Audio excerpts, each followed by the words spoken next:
Hello guys! Welcome back to my channel. Okay, and awa po ng Diyos, meron na naman po tayong panibagong vlog. But before I start guys, please don't forget to hit the subscribe button kung hindi pa po kayo subscriber. And please click the notification bell para po updated kayo sa mga videos ko. Thanks in advance guys! Hello guys, welcome back to my channel. Okay, yan, awa po ng Diyos once again. Meron na naman po tayong panibagong vlog. And ayan guys, so sa nakikita ninyo, this is the 2025 Toyota Race E CVT, okay, automatic transmission. Okay, ito po ang ating review after the review of our Innova. Okay, so dito na tayo ngayon. So kabibili lang po nito, kalalabas lang nito this February. And ayan, so tingnan muna natin siya sa ano guys, sa malayo, no? Yan, okay. So kung mapapansin niyo guys, napaka pogi, no? This is the dark gray metallic color. It has two options, which is the silver and the gray metallic option. So yan, pakita ko muna yung exterior.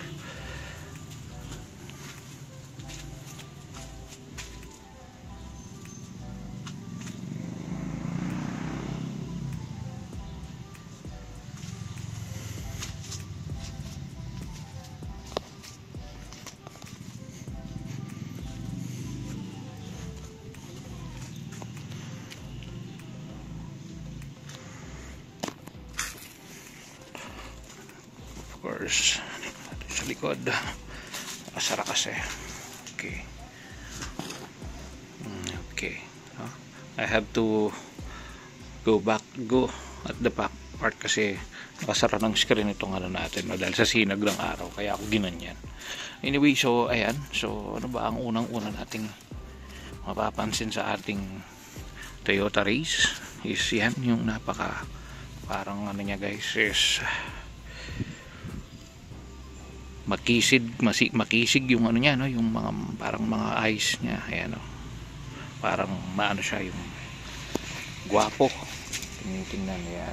So actually before we bought this car, napag-isip-isip namin, ang two options namin talaga actually is the Sonet and the Toyota Race, no. Kaso talaga we're up to ano guys, Toyota fan kami.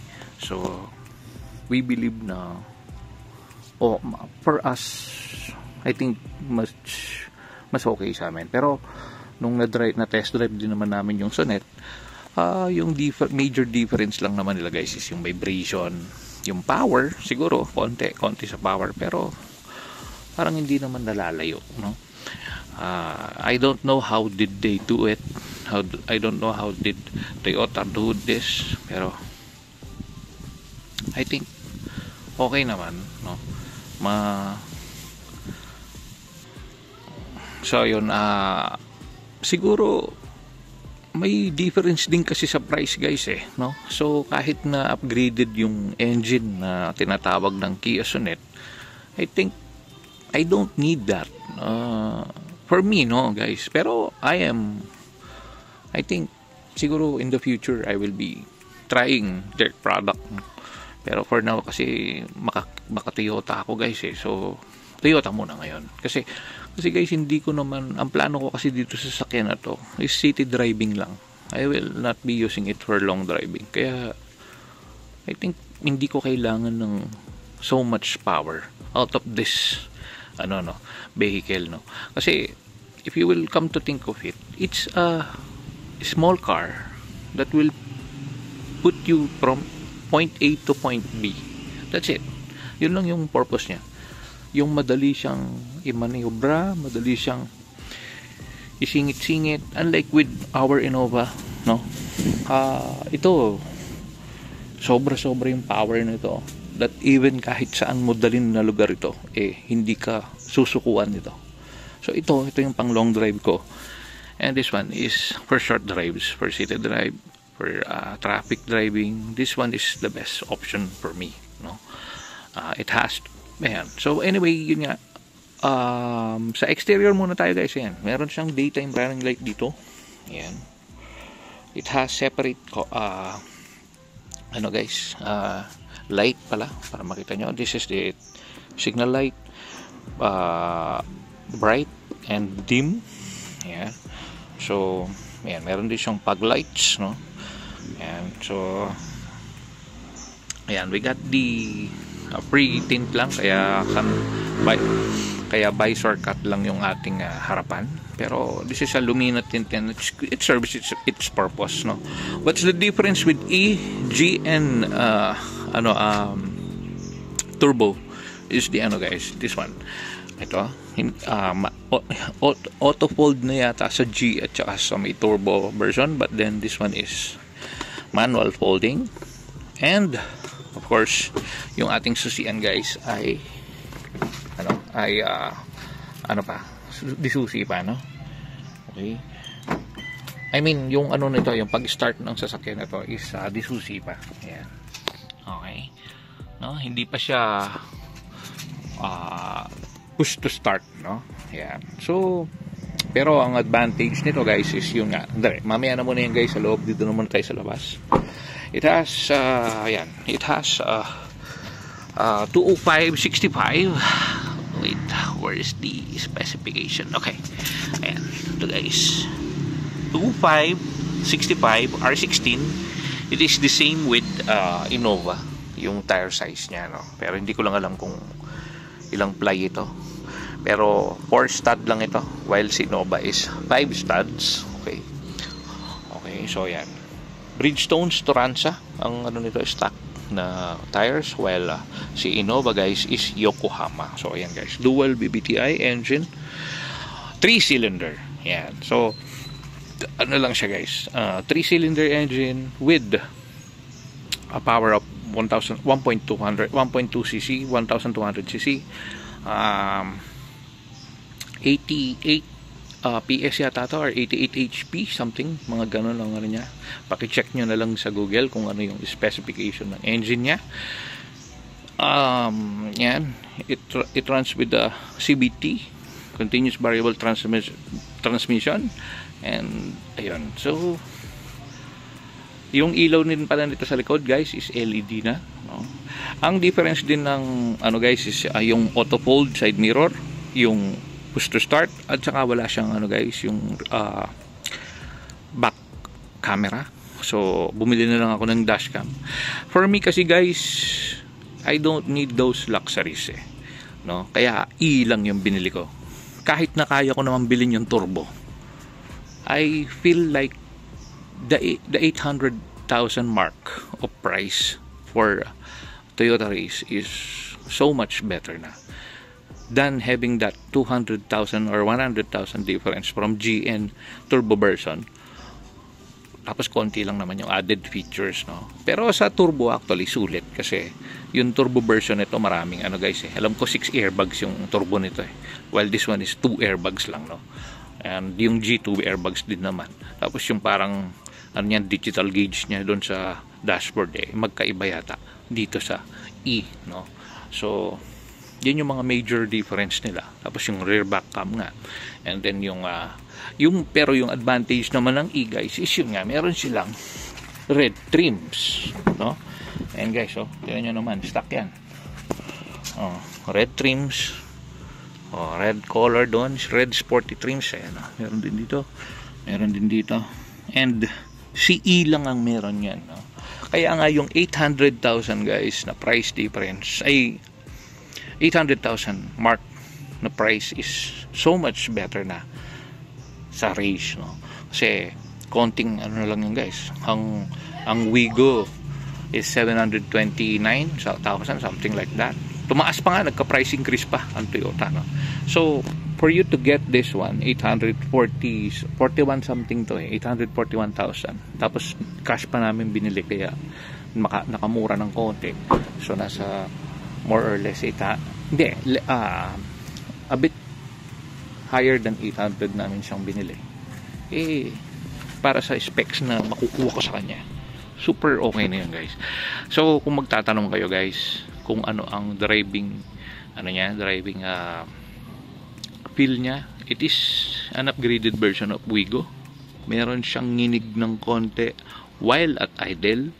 yung hindi kayo naka-aircon. Pero pag nabuksan nyo na yung aircon at running na kayo, smooth na siya. Malakas ang hatak niya. And I think the power of 1200cc is so much for this car. Sa liit niyan yan guys, tingnan nyo naman, ang liit niyan. It's, if I'm not mistaken, nasa 4 meters lang ito. Ayan guys, so tingnan nyo yung tent ko, 3 meters yan. Lagpas lang ng 1 metro yung haba niya. So yun, so what's more ano pa rito, ano pang, ayan, meron na rin pala siyang guys, yung antena niya is shark fin na. Ginawan ko na ng vlog to agad guys, para din na maano na natin, may review na natin, kasi nga this is the wife of my car, this is the car of my wife, I mean, and the Innova is mine, no? Ito yung pinili ko para sa akin, at ito naman yung para kay wife ko, no? Yung Navara ko naman, dinispose ko na, no? Kasi merong nagka-interest, hindi ko na pinalagpas, inano ko na. So ayun, so na ano sa loob naman guys, I am 5'8", and ayan guys, tingnan nyo naman. Okay, hindi ko pa nababalik. Wait, balik ko muna yung upuan.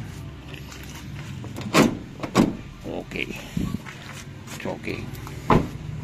So ito, ayan, I am 5'8" guys, and nandito lang yung height ko. Nandito lang ako pag nakaupo ako, at ang ganda ng pagkaka-bend ng upuan. Parang napaka-comfortable mo sitting here. Medyo pasensya na sa mga plastic at ating mga basahan. Ito yung plastic cover ng sasakyan.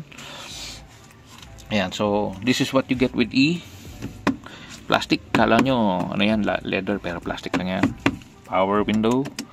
Ayan, then wala yung ano ka ba lang, yung napansin ko lang na ano rito guys is ano siya, wala siyang ano, yung auto lock. Wala siyang yung pindutan ng auto lock. And itong upuan mo, anyway, ito muna mga upuan na to guys is yan, na ano dito yan, tapos maipo-fold nyo yung upuan natin para mas malaking space sa likod. Ayan, ito yung ano, ating early warning device, umbrella, calendar. Ayan, 2025. Kaka-release lang kasi nito guys nung Feb 28. So last day ng month end sale natin. And what's the best part of this vehicle is this one, no? Ito ang ceiling niya, ganda. Ayan, oh, tingnan nyo, oh. Hard surface siya, hindi siya yung mabalbon. Ganda to guys, kasi sa naging sasakyan ko, ito yung mga usually hindi agad nadudumihan, no? Ayan guys, oh, tingnan nyo yung ano niya. Meron rin siyang map light dito. Ayan. Wala siyang on and off. Walang on and off yung map light na yan, pero okay lang. Mamamatay naman siya pagka nakasara lahat ng mga pinto, mamamatay na yan. So siya lang yung nag-iisang naka-on.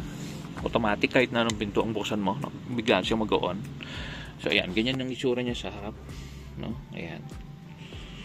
Meron siyang seatbelt indicator dun sa taas. Parehas may salamin yon, mga ano niya, yung mga sun visor niya. Ayan.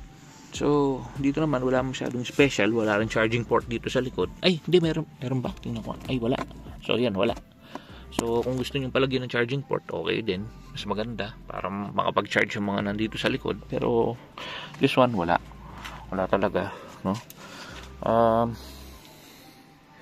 Ayun, wala namang special dito sa may likuran na ito. Hindi rin na-adjust yung mga ano niya, itong mga to. Hindi rin na ibababa to, hindi rin na ibababa, hindi rin natataas. Kasi yung Innova ganun, natataas at nabababa. Pero yung ano niya guys, yung ganda. Ito niya naman. I feel luxury with the design of the interior. Though it is more on plastic, pero okay na yun. Hindi naman tayo masyadong maarte. We will just use it in a city drive. Okay na yan, hindi na siya.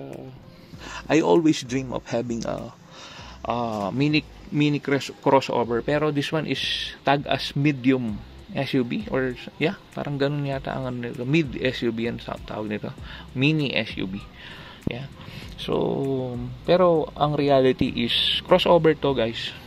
Actually it is a bit higher than a hatchback. It is a bit bigger than a hatchback.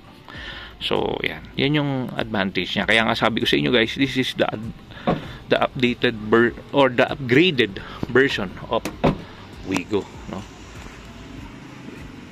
The way how I drive it, the way how I feel the ride, it is a Wigo with a higher ground clearance. Yan ang pinaka number 1 namin na dahilan kung bakit binili namin to.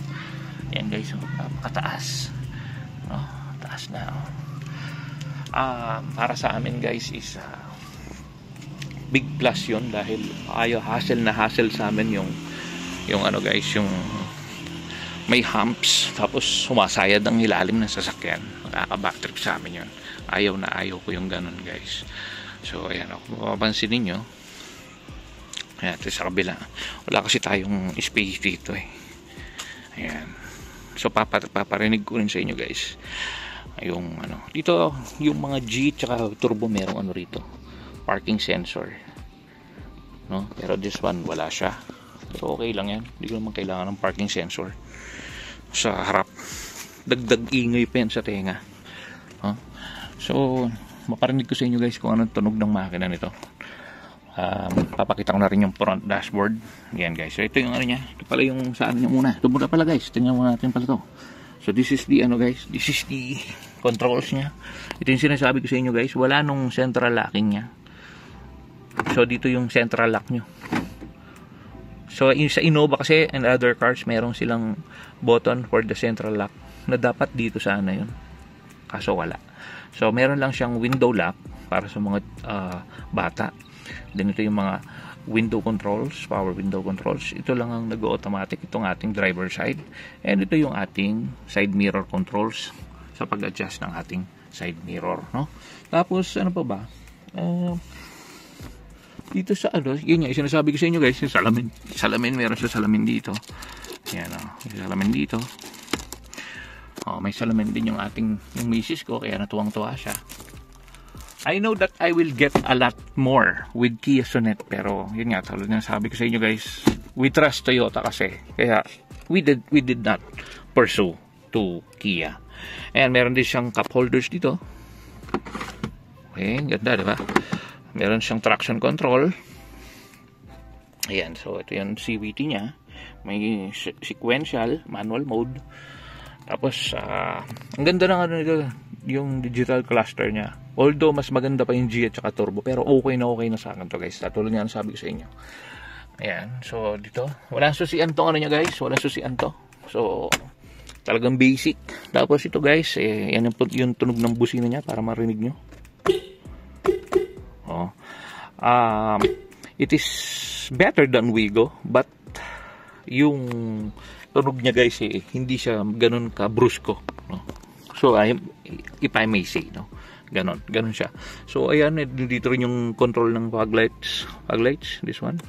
Okay, meron siyang daytime running light, meron siyang sa harap yung umiilaw. Kasi parinig ko muna sa inyo guys, ito yung audio controls, cellphone controls, power mode. Ayan, wala siyang eco mode, pero nag-automatic naman yung eco mode nito. So ayan, tingnan natin guys. Ayan, nakita nyo yung dashboard. So ulitin ko guys ha. Diba? Wow, ganda, diba? Ang ganda ng execution.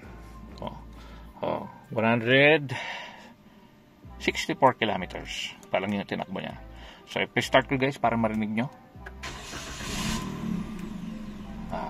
Sounds familiar yung tunog niya, Wigo. Ayan, since wala pang aircon. By the way, yung aircon nito guys is digital control na. Since wala siyang aircon yan, medyo ramdam nyo yung nginig. Pero pag i-on ko na yung aircon yan, ayan, tumataas kasi yung idle niya. So mababawasan na yung vibration. So once na nag-idle down siya, yun ang mangyayari is bigla na naman magko-konting vibrate. Konti lang, mararamdaman yun para kayong naka-diesel na sasakyan. So hindi siya issue sa akin kasi nga galing ako sa Innova eh. So ang Innova kasi maganon eh. Meron siyang what do you call that? Meron siyang nginig eh. Kasi diesel nga kasi siya. So normal sa akin yun. So ganito yung ayan. So nakasara na yung pinto natin. Paparinig ko sa inyo habang nire-rev ko yung sasakyan para marinig nyo. Ayan o. Nag-idle down siya. Pag nag-automatic yung compressor.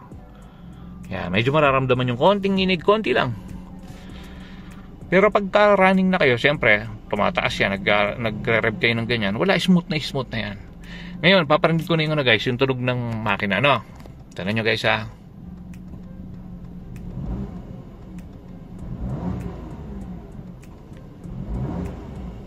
I'm sure naririnig nyo yan guys, di ba? So meron pa rin, again, this is the CVT, kaya, yung rubber band effect niya is nandiyan pa rin, no?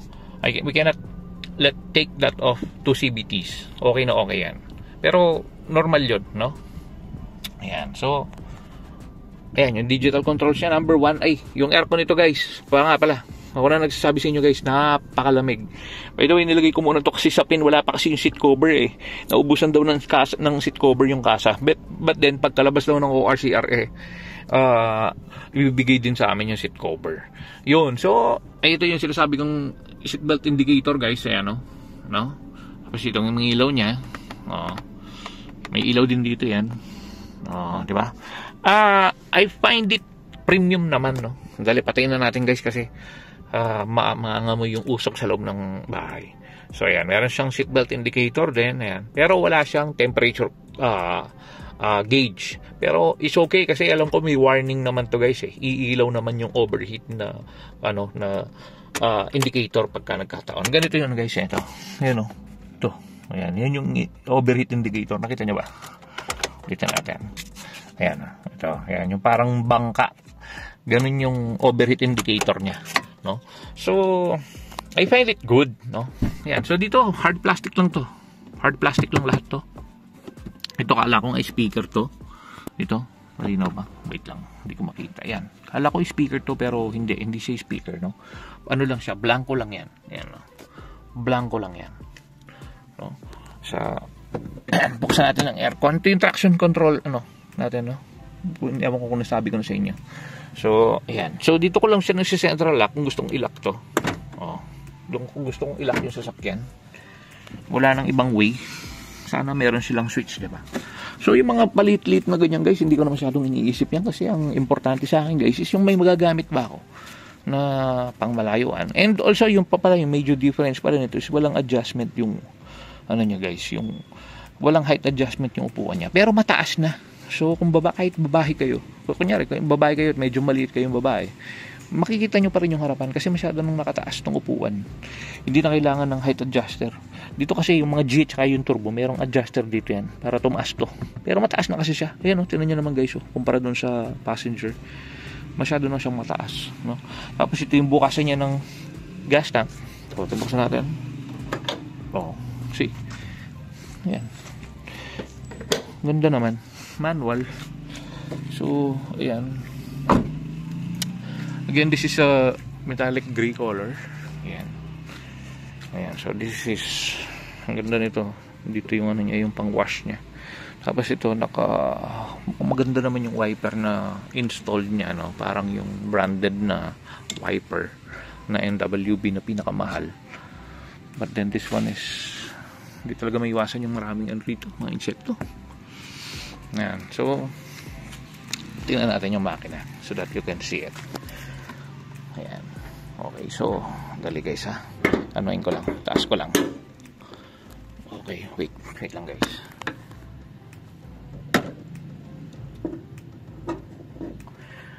Okay, so yan. Yan ang engine natin. So, it's a 3-cylinder engine. Dito nyo palang makikita nyo na yan. 1, 2, 3. 3-cylinder. 12 bulb. Double overhead cam. Kaya doble yan. So, ito yung air filter box nya. Ito yung battery nya. I don't know if this is 1SM. Ayan, ito yung windshield washer. Brake fluid. Clutch.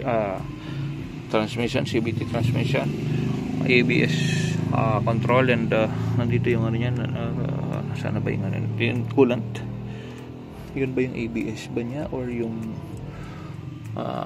what do you call that? Yung sa steering.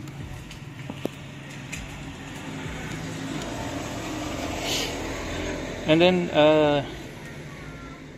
ayan, wala siyang engine cover sa baba. Pero okay lang yun kasi it will dissipate the heat naman. Mas maganda yun.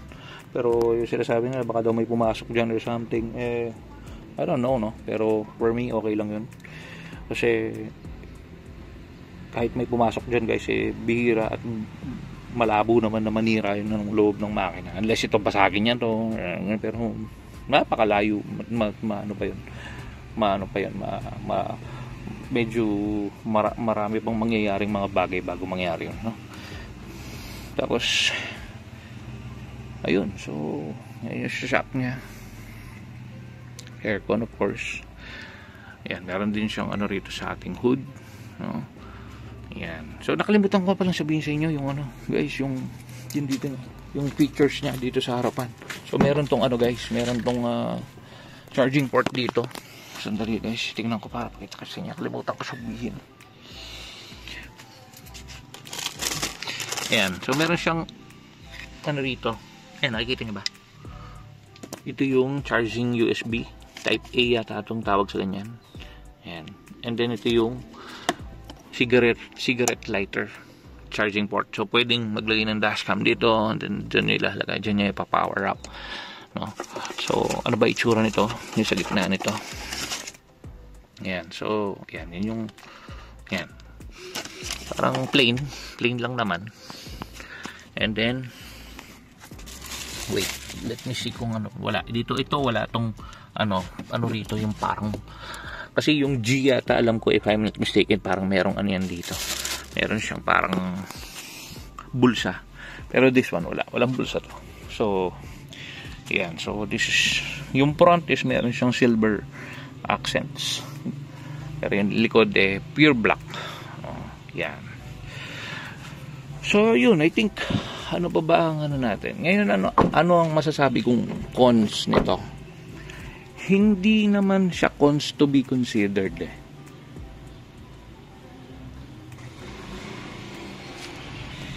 Hindi naman siya cons to be considered Kaso nga lang, what do you call this one? Do not expect for a very comfortable ride. Yan yung number 1 na pwede kong masabi sa inyo. Do not expect for a very comfortable ride. Kasi nga, this is a budget friendly car na worth 1M below, na don't expect for a luxury type of SUV na napaka-comfortable niya sa loob. Yung noise niya sa loob is medyo, kumpara sa Innova, is mas tahimik talaga sa loob ang Innova. So maririnig nyo rin yung road noise, pero again, tulad nga sabi ko, manage our expectation. Hindi siya yung tipong ng sasakyan na nagagamitin nyo as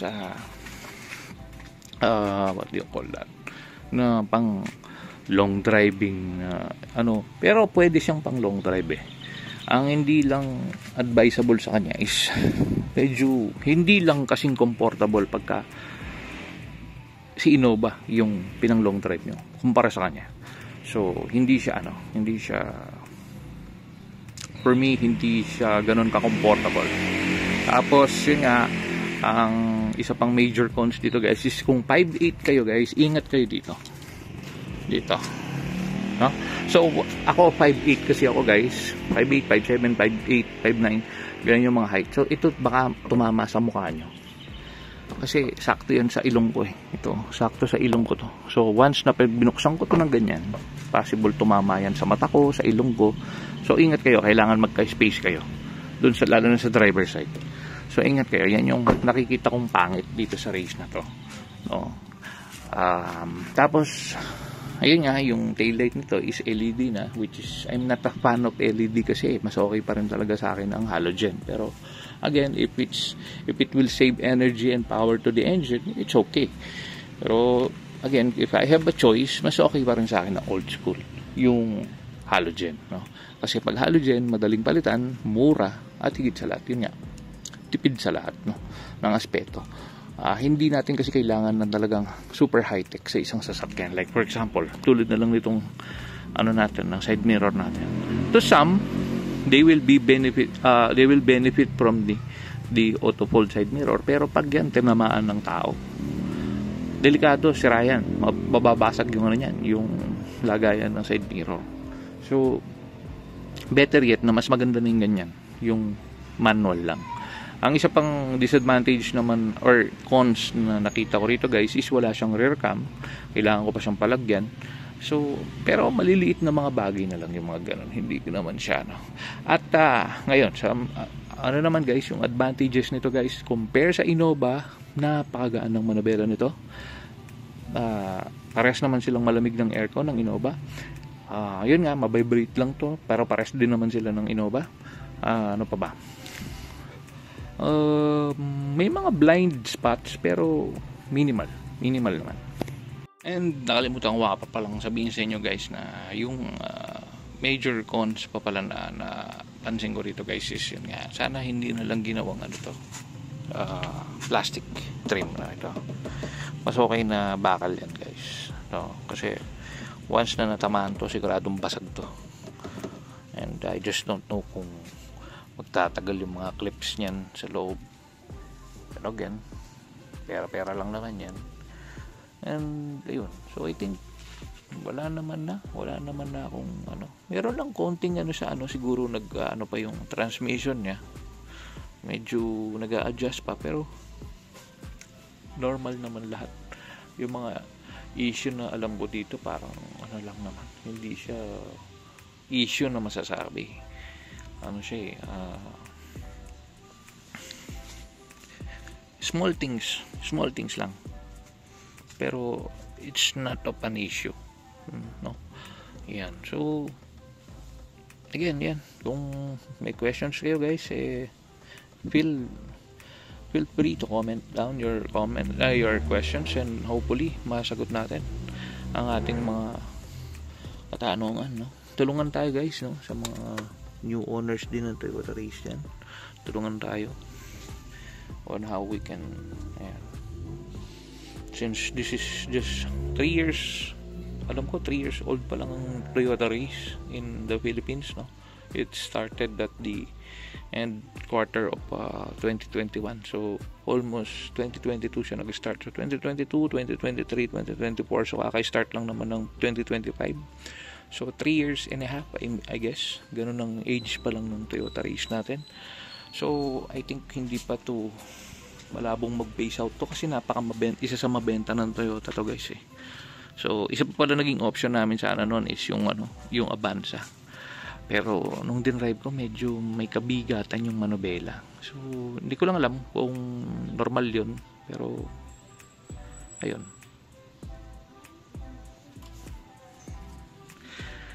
And also, sa napapansin nyo pala is yung ano natin, yung nakuha natin to sa Toyota Santa Rosa, Laguna.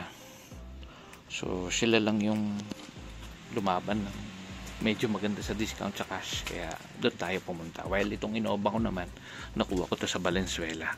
So that time yung Valenzuela naman yung may mataas na cash discount sa mga cash buyers. So tayo kasi guys, pag bumibili tayo na sasakyan, we're not tinitingnan din natin yung mga discount na makukuha natin, kasi guys, pambili na rin ng accessories yun, at saka pang PMS na rin natin yung mga gastos na yun masisave natin. So yun, I think depende na lang kasi guys sa ating mga buyer yung yung decision natin sa pagbili ng sasakyan. So para sa amin, okay naman na to.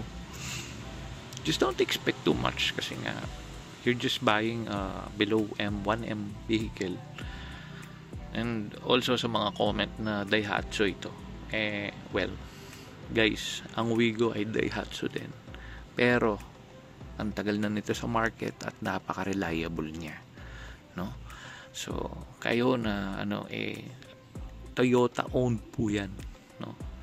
So nasa tao na lang kung paano tatanggapin, no? Pero again, ang mga paninira kasi na yan guys, nasasabing Daihatsu to, Daihatsu yan guys, ang Avanza, ang Rush, ang mga marami na pong napatunayan yan sa daan ng Pilipinas, at talagang matitibay sila, hindi po question yun. Nagkaroon man ng scandal lang Daihatsu, all because na parang sinubstandard kasi yung ilagay na materialis sa sasakyan, pero yung safety niya guys is 5-star pa rin, and panalo pa rin naman, no? And guys, ano ba yan? Ang liit na makina, ang liit na sasakyan. Mag-i-expect ka dyan ng 5-star na sasakyan. ang sasakyan mo ay pang 2-star lang. Kumbaga para sa hotel, pang 2-star hotel ka lang pero 5-star ang gusto mo. Heller, kung gusto mo ng ganun guys, bumili kayo ng 2 milyon na sasakyan. Tingnan ko lang kung hindi ka magsawa sa ibangga mo, gawin mong bump car. At ayun na nga, huwag ka magreklamo na hindi siya Daihatsu. Bahala na kayo magdesisyon at magganon, no? Pero for me, okay na okay yan. Shoutout sa mga lahat ng race owners dyan.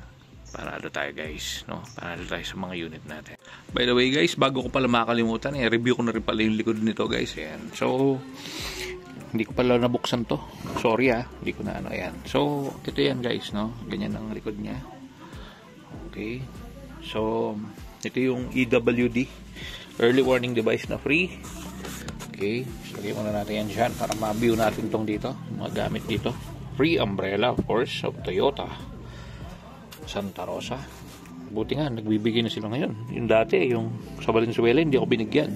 That is the calendar. And ayan guys, ang ating reserva. No? So, bags na yan guys. No? Ayan. Okay. So, meron tayong wala namang masyadong special na rito. Okay. So, ang hinahanap ko rito guys, yung ito yung pwedeng lagayan ng ng mga gamit or mga tools nyo. Yung sinasabi ko sa inyo guys na umiilaw basta may nakabukas na pinto, which is a good feature, no? Ayan. So meron din siyang parang anchor yata to, kaya talian, no? May talian doon, and I don't know, pero wala rin pala tong wala rin tong tonneau cover dito kasi E lang siya, pero yung G meron na, tsaka yung turbo version, no? So yan, again, hinahanap ko pa yung nito guys. Hindi ko alam kung saan nakalagay yung niya, kung meron bang free meron bang free na tools to. Baka nandun lang din kasi dati yung sasakyan namin, yung Yaris, ang alam ko yung niya, yung tools niya is nasa ilalim ng upuan. So check ko rin mamaya siguro kung saan yung wait lang guys, check ko na para ngayon para makita na natin. Okay, ayan guys, so ito yung ayan yung niya, jack niya guys. So siya what do you call this one? Wait lang, kailangan natin kasi baka marami yung kamay ko guys. Okay, ito, so ayan ito pa yung niya, yung sa mga tools niya, yung tire wrench siguro to. Tapos ito yung may tawag dito hindi naman crocodile butterfly jack yata ang tawag dyan. Anyway, kalkalin ko na lang yan guys, pero ayun nga, tama, dito yung dito yung mga tools niya, like the race, ganun ang niya. So yun ang natin guys, ayun QCY, yung dashcam na binili ko na merong back camera, para din malagyan ko na lang siya ng back camera kasi nga wala pong back cam si Race E CVT. Okay, so yun guys, yun lang, nakalimutan ko lang yun sa inyo, nakalimutan ko lang sabihin sa inyo yung sa likod, hindi ko pala nabuksan kanina. So yun guys, I think yun na po ang ating vlog for today. Again, so for us, no regrets. Ayun ang bahala guys kung para sa inyo okay ito. Okay, bye.